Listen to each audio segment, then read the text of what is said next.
ബാറയ്ക്കുമോർ ദൈവത്തിന് സ്തുതിയും ഞങ്ങളുടെ മേലും നിങ്ങളുടെ മേലും തന്റെ കരുണയും എന്നേക്കും ഉണ്ടായിരിക്കട്ടെ. വിശുദ്ധ യോഹന്നാൻ ശ്ലീഹ എഴുതിയ സുവിശേഷത്തിൽ നിന്നും പ്രധാനാചാര്യന്മാരും പരീശന്മാരും ഒന്നിച്ചുകൂടി നാം എന്താണ് ചെയ്യേണ്ടത്? ഈ മനുഷ്യന് അനേക അടയാളങ്ങൾ പ്രവർത്തിക്കുന്നുവല്ലോ. നാം ഇവനെ ഇങ്ങനെ വിടുന്ന പക്ഷം എല്ലാ മനുഷ്യരും അവനിൽ വിശ്വസിച്ചു പോകും.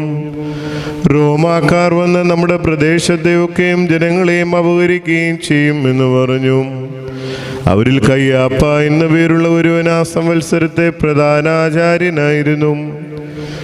അവൻ അവരോട്, നിങ്ങൾക്കൊന്നും അറിഞ്ഞുകൂടാ, ജനങ്ങളെല്ലാം നശിക്കുന്നതിനേക്കാൾ ജനങ്ങൾക്ക് വേണ്ടി ഒരുവൻ മരിക്കുന്നതാണ് നല്ലതെന്ന് വിചാരിക്കുന്നതുമില്ല എന്ന് പറഞ്ഞു.